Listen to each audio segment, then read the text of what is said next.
Hello बच्चों, UPPSC poly lecturer का exam अब करीब आ गया है। आप लोगों के पास 40 टू 45 डेज मैक्सिमम बचे हैं। तो उसमें अब आपको करना क्या है, किस तरीके से पढ़ना है, क्या रिवीजन करना है, क्या नए टॉपिक छेड़ने चाहिए या नहीं, इसी बारे में मैं आप लोगों के साथ यहाँ पर डिस्कस करूंगा। तो सबसे पहले मैं आपको बता दूं कि सबसे पहले आप लोगों को अपना रिवीजन कंप्लीट करना है हर हालत में। और रिवीजन के दो स्टेप हैं एक्चुअली, जो मैं आप लोगों से डिस्कस करूंगा। सबसे पहले स्टेप की बात करता हूं कि आपको थ्रू आउट सब्जेक्ट को एक बार फिर से रीड करना है, ठीक है। और जो मोस्ट इंपॉर्टेंट पॉइंट है उन्हें एक बार लिख के भी देखना है, थोड़ा सा जो बेसिक फॉर्मूले हैं उसके या कोई मैकेनिज्म में आपको डायग्राम से समझनी है उसको अच्छे से समझना है। तो सबसे पहले आप किन किन टॉपिक का रिवीजन करोगे, ये इंपॉर्टेंट, इस बात पे ये इंपॉर्टेंट बात है और ये इस बात पे डिपेंड कर रही है कि उसका वेटेज कितना है। तो जैसे मैं सबसे पहले कहूंगा बच्चों, आपको सबसे पहले जो है बच्चों रिवीजन जो है बच्चों आप लोग थ्योरी ऑफ मशीन का कीजिएगा, क्योंकि यहां से बच्चों काफी क्वेश्चन बनने वाले हैं। तो थ्योरी ऑफ मशीन का बच्चों आपको रिवीजन भी करना है बच्चों, और प्लस एमसीक्यूज भी लगाने हैं, याद रखना बच्चों।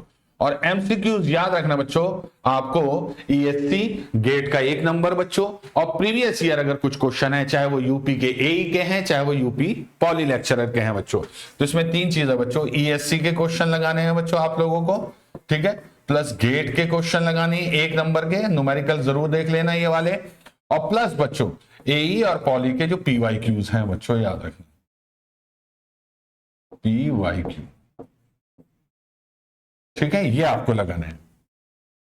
तो रिवीजन करने के बाद बच्चों इसके एमसीक्यू साथ साथ प्रैक्टिस करना, याद रखना इस सब्जेक्ट के बच्चों कम से कम बच्चों 300 से 350 या 400 एमसीक्यूज लगा देना, ठीक है। इतने एमसीक्यूज लगाने हैं बच्चों, याद रखना। इसमें न्यूमेरिकल्स ऐसे बेसिक न्यूमेरिकल नहीं है बच्चों कि आपको कुछ फॉर्मूले याद करके निकालने हो, बट आपको याद करने हैं बच्चों, जैसे कि आपको वेलोसिटी, एक्सेलरेशन, एनालिसिस के छोटे छोटे न्यूमेरिकल जो आपको गेट में मिल जाएंगे बच्चों, ठीक है। गियर और गियर ट्रेन के बच्चों न्यूमेरिकल बहुत अच्छे होते हैं, वो मिल सकते हैं बच्चों। क्लचेस के कुछ डायरेक्ट फॉर्मूले हैं, ब्रेक के कुछ डायरेक्ट फॉर्मूले हैं, इन पे न्यूमेरिकल भी आए हुए हैं बच्चों।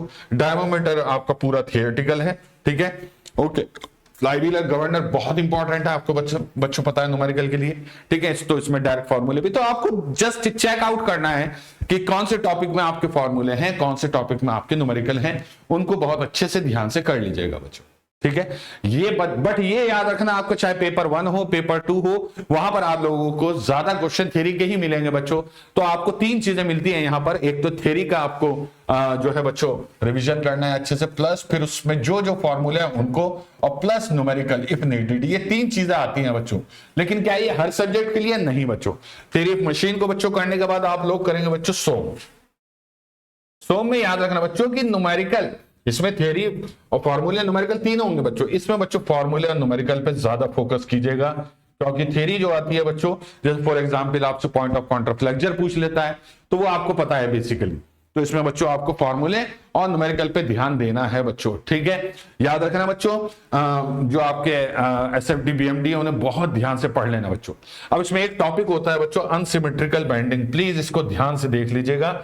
ये नया टॉपिक होता है, ये बेसिकली सिविल वाले पढ़ते हैं, लेकिन as a mechanical engineer unsymmetrical bending या कर्व्ड बीम जो होते हैं बच्चों, इनको आपको बेसिक ही पढ़ना है, इसकी डेप्थ में मत जाइएगा बच्चों, याद रखना, ठीक है। थिक सिलेंडर भी जनरली आप नहीं पढ़ते हैं, लेकिन थिक सिलेंडर आसान है, आप लोग आसानी से इसे कर सकते हैं बच्चों। तो थिक सिलेंडर, थिन स्फीयर, ये भी आप लोग ध्यान से पढ़ लीजिएगा बच्चों, ठीक है। बाकी सब कॉमन है, कोई ऐसा इशू नहीं है बच्चों।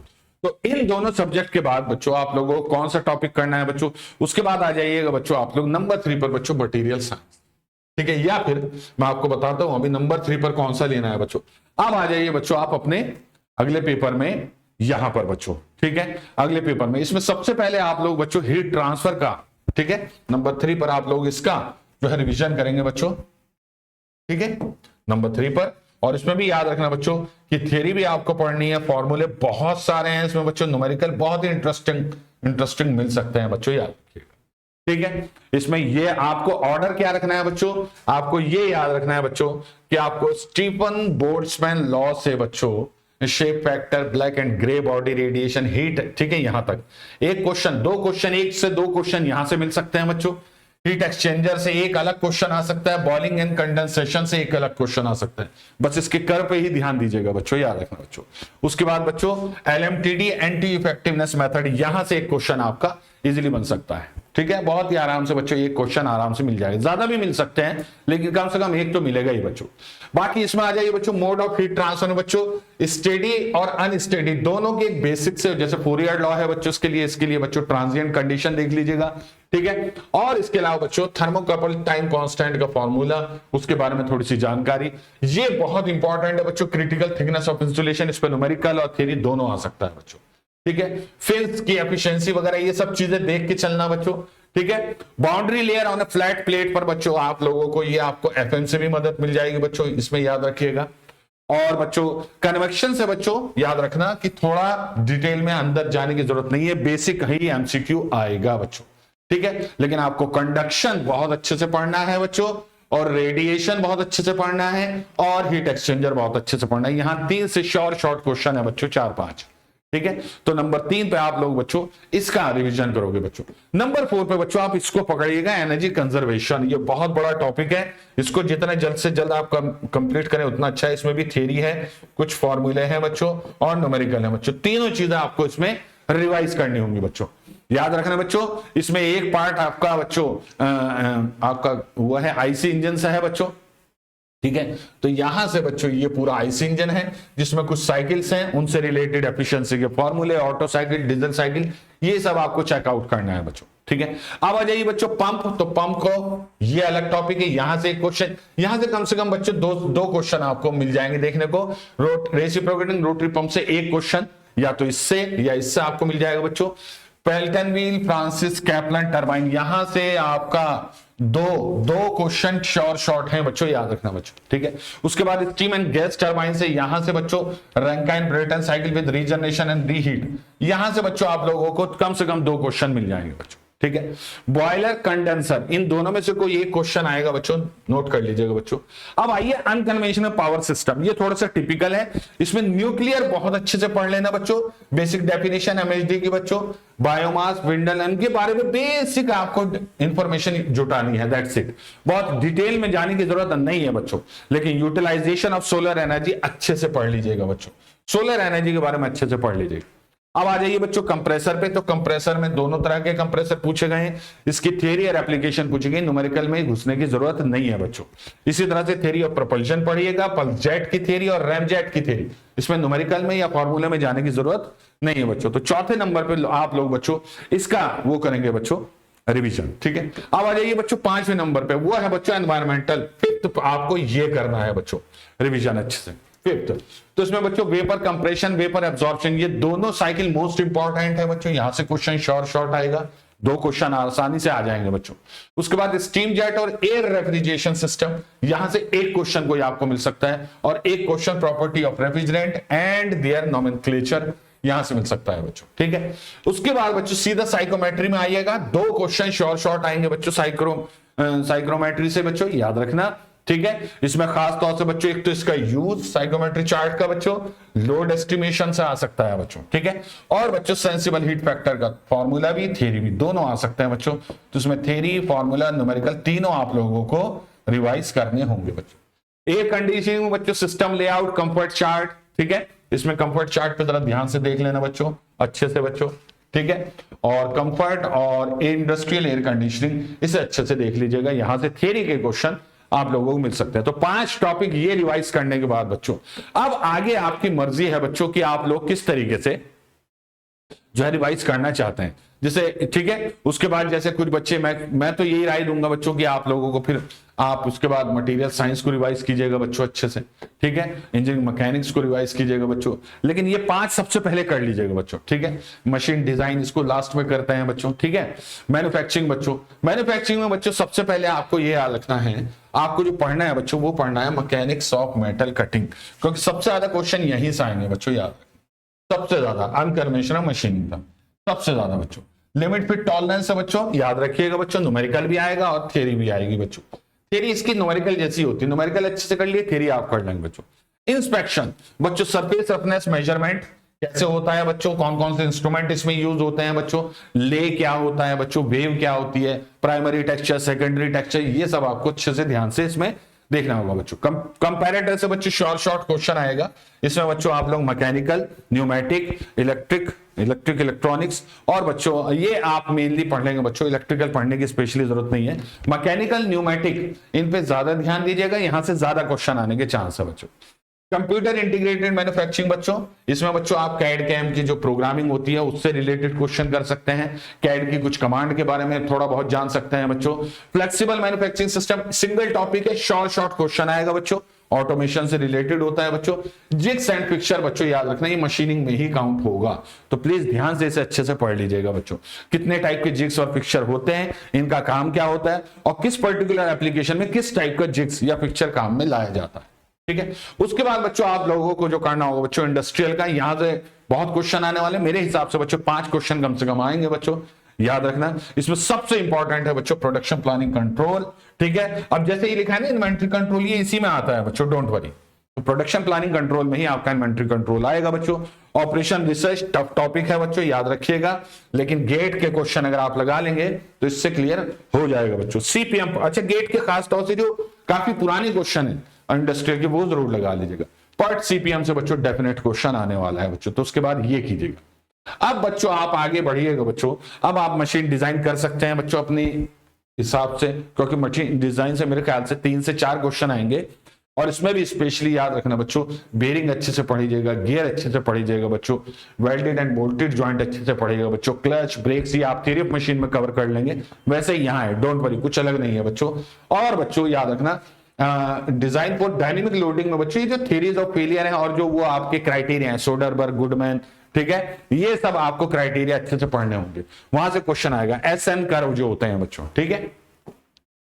चलिए बच्चों, उसके बाद बच्चों मैकेट्रॉन, अब देखो यहां पर थोड़ा सा आपको केयरफुल होना है, ये आपको ज्यादा से ज्यादा मान के चलेगा 4 से 6 क्वेश्चन देगा बच्चों, ये टॉपिक 4 to 6 क्वेश्चन देगा मेरे हिसाब से, ठीक है। तो अब इसमें बच्चों रोबोट का पार्ट तो बहुत आसान है, क्या है, रोबोट का क्लासिफिकेशन, रोबोट स्पेसिफिकेशन, ठीक है, उनकी नोटेशन बच्चों, और इसमें बच्चों ये जो डायरेक्ट एंड इनवर्स काइनेमेटिक है, ये थोड़ा सा टिपिकल टॉपिक होता है बच्चों, ठीक है। उसके बाद बच्चों होमोजेनस कोऑर्डिनेट्स, ठीक है, एंड आर्म इक्वेशन, कुछ ही होती है, रटना होता है, उन्हें पढ़ लेना बच्चों। और 4 एक्सिस स्कालर रोबोट, सिर्फ एक ही रोबोट के बारे में पूछा गया, तो इसमें से बच्चों रोबोट क्लासिफिकेशन, रोबोट स्पेसिफिकेशन में से 1 से 2 क्वेश्चन डेफिनेटली आ जाएंगे बच्चों, याद रखना। मुश्किल पड़ेगा बच्चों आपको मैकेट्रॉनिक्स, मैकेट्रॉनिक्स में माइक्रो प्रोसेसर, माइक्रो कंट्रोलर से शॉर्ट क्वेश्चन आ रहा है, इनके आर्किटेक्चर से। इसमें कुछ कंपोनेंट है 13-14, वो क्या होते हैं, उनका फंक्शन क्या होता है, उनके बिट रेट कितना होता है, ये सारी चीजें इस टाइप की पूछी जाएंगी। प्रोग्रामिंग में बच्चों लैडर प्रोग्रामिंग आप एक बार जरूर देख लीजिएगा बच्चों, लैडर, ठीक है, ये लैडर लॉजिक जो होता है बच्चों, इसको अच्छे से देख लीजिए। उसके बाद बच्चों पीएलसी पे आ जाना, एक क्वेश्चन यहां से भी पक्का आएगा बच्चों। सेंसर एक्चुएटर पे एक question, accelerometer, Hall effect sensor, ठीक है, optical encoder, resolver, indo sync आपका जो मोटर होती है बच्चों, pneumatic and hydraulic actuators, stepper motor, control system, ठीक है, कंट्रोल सिस्टम अलग हो गए बच्चों। यहां तक बच्चों 3 क्वेश्चन देखने को मिलेंगे आपको डेफिनेटली, तो 3 और 1 4 और 2 6 क्वेश्चन ये होते हैं बच्चों। अब इसमें जो कंट्रोल सिस्टम, ये थोड़ा टिपिकल होता है, लेकिन इसमें फीडबैक सिस्टम जरूर पढ़ लेना, जो ओपन लूप क्लोज लूप होते हैं वो जरूर पढ़ लीजिएगा बच्चों, हर हालत में बच्चों, ठीक है। इनकी definition, what is controllability, what is over ability, ठीक है, ऑब्जर्वेबिलिटी, ये सब देख लेना बच्चों। कंट्रोल सिग्नल कितने कितने टाइप के होते हैं, कंट्रोलर कितने टाइप के होते हैं, बस ये बेसिक आपको पढ़ना है। तो 4 से 6 क्वेश्चन है, इसमें पढ़ना बहुत है, और बिल्कुल लीक से हटकर आप लोगों को इसमें प्रिपरेशन करनी है। तो मेरा ख्याल से इसका अच्छा तरीका यह है कि डेली इसके 2 टॉपिक पढ़िए, बस डेली 2 टॉपिक्स, इसके 2 टॉपिक आपको डेली पढ़ने होंगे। इसको एक दिन में पढ़ने की कोशिश मत कीजिएगा, 2 टॉपिक याद करने की कोशिश कीजिए, डेफिनेशन, फंक्शनिंग, इसमें सिर्फ और सिर्फ थ्योरी आएगी बच्चों, कोई फॉर्मूला या न्यूमेरिकल नहीं आएगा। और अगर फॉर्मूला न्यूमेरिकल आता भी है तो ईएससी के प्रीवियस ईयर के कुछ न्यूमेरिकल देख लीजिएगा, 1-2 हैं, उस टाइप का अगर क्वेश्चन डायरेक्ट आ जाता है तो बहुत अच्छी बात है, बाकी इस पे थियोरेटिकल क्वेश्चन ज्यादा रहेंगे। अब आते हैं बच्चों थर्मोडायनेमिक्स, फ्लूइड मैकेनिक्स। दोनों कम नहीं है बच्चों, दोनों आराम से आपको 10 से 12 या 15 क्वेश्चन आपको दे देंगे बच्चों। इसमें कोई ऐसी चीज नहीं है जो आप छोड़ सकते हैं बच्चों, इसमें आपको सारा कुछ पढ़ना है, सब कुछ पढ़ना है। नई चीजें क्या है बच्चों, एडियाबैटिक फ्लो आपका नया होता है, नॉर्मल शॉक वेव्स आपकी नहीं होती है बच्चों, आइसेंट्रोपिक फ्लो होता है बच्चों। बाकी सारी चीजें आप लोग अच्छे से पढ़िए ध्यान से। इसमें ये जो फ्यूल्स एंड कंबस्टन है ये आईसी इंजन में चला जाएगा, ठीक है, याद रखिएगा बच्चों। तो आपको ये अच्छे से पढ़ना है, खास तौर से बच्चों ये बहुत ध्यान से पढ़ लेना हर हालत में, ये यहां तक ये मोस्ट इंपॉर्टेंट है बच्चों। उसके बाद एक क्वेश्चन यहां से आ सकता है बच्चों, और बच्चों कुछ थर्मोडायनेमिक साइकिल है उनका एनालिसिस ये आसान होता है, आइडियल और रियल गैस, इन्हें अच्छे से पढ़ लीजिएगा। बाकी ये जो शुरू के चैप्टर है ना, माइक्रोस्कोपिक आपकी मैक्रोस्कोपिक अप्रोच हो गया और प्रॉपर्टीज वगैरह, ये आप लोगों को याद रहता है, एक बार जल्दी से देख लीजिएगा, ठीक है। फ्लूइड मैकेनिक्स जो है बच्चों, फ्लूइड मैकेनिक्स में काइनेमेटिक्स और डायनेमिक्स दोनों इंपॉर्टेंट है बच्चों, ठीक है। कम से कम 2 से 3 क्वेश्चन तो बच्चों बर्नौली इक्वेशन और इसके एप्लीकेशन तक आ जाएंगे। एक क्वेश्चन विस्कस फ्लो से आ जाएगा बच्चों, एक क्वेश्चन बच्चों आपका लैमिनार से, एक टर्बुलेंट से, ठीक है, आ सकता है बच्चों। फ्लो थ्री पाइप से बच्चों 2 क्वेश्चन आ सकते हैं बच्चों आपके, और बाकी के 2 क्वेश्चन इनसे आएगा। कोई भी टॉपिक छोड़ना नहीं है, क्योंकि वो टॉपिक पढ़ेंगे, क्वेश्चन पेपर में क्वेश्चन डालेंगे। एक एक टॉपिक को पढ़ के यूपीएससी का ये अप्रोच होता है बच्चों, एनआईटी के प्रोफेसर्स वगैरह बनाते हैं इसका जर्नली पेपर, तो वो टॉपिक पढ़ते हैं, उसमें से एक क्वेश्चन डाल देते हैं, टॉपिक पढ़ते हैं डाल देते हैं। तो जिसका जितना ज्यादा सिलेबस होता है उसमें से ऑटोमेटिकली ज्यादा क्वेश्चन आ जाते हैं, जिसका कम सिलेबस होता है उसमें ऑटोमेटिकली कम क्वेश्चन आते हैं। ये मैं आप बता रहा हूं आपको कि मतलब जब पेपर बनाते हैं किस तरह की सोच रहती है बच्चों, ठीक है। ओके, हीट ट्रांसफर हो ही गया बच्चों, एनर्जी कंजर्वेशन हो गया, एनवायरमेंटल कंट्रोल हो गया। तो ये सारा सिलेबस मैंने आप लोगों के साथ डिस्कस कर लिया है, किस तरीके से आपको करना है, कौन कौन से क्वेश्चन आपको लगाने हैं। प्लीज ध्यान से आप लोग पढ़ते रहिए बच्चों, देखते रहिए। और कुछ बच्चे जो ऐसे हैं जो अभी प्रिपेयर कर चुके हैं, उन्हें प्रैक्टिस की जरूरत है, तो उनके लिए मैं यही राय दूंगा बच्चों कि आप लोग बच्चों मेक इट इजी की वेबसाइट पे जाइए या हमारी ऐप डाउनलोड कीजिए बच्चों, मेक इट इजी मैकेनिकल, और वहां पर बच्चों आप लोगों को मिल जाएगी बच्चों टेस्ट सीरीज। तो उस टेस्ट सीरीज में बच्चों अपने आप को जरूर याद रखना, मस्ट है। एमसीक्यू प्रैक्टिस और टेस्ट सीरीज मस्ट है बच्चों। आपको ये याद रखना है बच्चों कि आपको हर हालत में जो भी यूकेपीएससी जेई की जो आपकी यूपीपीएससी ए पॉली लेक्चरर की जो आपकी वो है बच्चों टेस्ट सीरीज, इसको ध्यान से अटेम्प्ट करना ही करना है बच्चों। आप कोई भी बहाना नहीं कर सकते। थ्योरी रिवाइज करने के बाद एमसीक्यू प्रैक्टिस कीजिए, और एमसीक्यू प्रैक्टिस के बाद बच्चों आप लोग टेस्ट सीरीज में आ जाइए बच्चों। तो आपको टेस्ट सीरीज हमारी यहाँ पर टेस्ट सीरीज में जाना बच्चों, आपको यहाँ पे लिखना है यूपीपीएससी और आपकी टेस्ट सीरीज सामने आ जाएगी बच्चों, ठीक है। हाँ, यहाँ पे दिखाई नहीं दे रही है, मैं आपको दिखा देता हूं कहां पे दिखाई दे रही है। ये देखिए बच्चों, यूपीपीएससी 2026, ठीक है, ये बच्चों ये दिखाई दे रही है बच्चों। तो इसमें जब आप जाएंगे आप देखेंगे बच्चों, इसमें फुल टेस्ट भी है, हिंदी के टेस्ट हैं, टेक्निकल सब्जेक्टिव टेस्ट हैं, जर्नल स्टडीज के भी टेस्ट हैं, ठीक है। और किस तरीके, जैसे मान लीजिए मैं आपका टेक्निकल सब्जेक्टिव में जाता हूं, तो देखिए मैकेनिक्स सोम टोम MD1, इसका एक क्वेश्चन, एक paper 50 question 150 marks. Thermal fluid mechanics HM का एक पेपर बच्चों 50 क्वेश्चन 150 मार्क्स 60 मिनट। तो टाइम आपको बहुत इंपॉर्टेंट है, याद रखिएगा बच्चों, ठीक है। आप लोग, ठीक है, इनको अच्छे से कीजिएगा बच्चों ध्यान से। उसके बाद बच्चों आप लोगों को कहां जाना है, उसके बाद बच्चों आप लोगों को फुल टेस्ट में जाना है। तो फुल टेस्ट में भी आप देख सकते हैं बच्चों 125 क्वेश्चन 375 मार्क्स 150 मिनट, है ना, सिंपल है बच्चों। तो आपको बस ये एनरोल कीजिए इसमें अपने आप को और पढ़ना स्टार्ट कर दीजिए, रिवीजन कर दीजिए और इनको अटेम्प्ट कीजिए बच्चों। 2-3 बार अटेम्प्ट कीजिए, आपको पता चल जाएगा कि आप कहां स्टैंड कर रहे हैं। इन क्वेश्चंस पेपर को हमने तरीके से ध्यान से बनाया है ताकि आप लोगों की प्रैक्टिस अच्छी हो सके। याद रखना, जितनी ज्यादा प्रैक्टिस अब आप करेंगे इन आखिरी के 40 दिनों में, उतनी ज्यादा आप लोगों के सिलेक्शन के चांसेस बढ़ जाएंगे, ठीक है। चलिए, अगर कोई और डाउट हो या कोई और क्वेरी हो तो प्लीज वीडियो के कमेंट बॉक्स में जरूर लिखिएगा। आज के लिए इतना ही, मिलूंगा नेक्स्ट सेशन में, तब तक के लिए thank you very much and all the very best.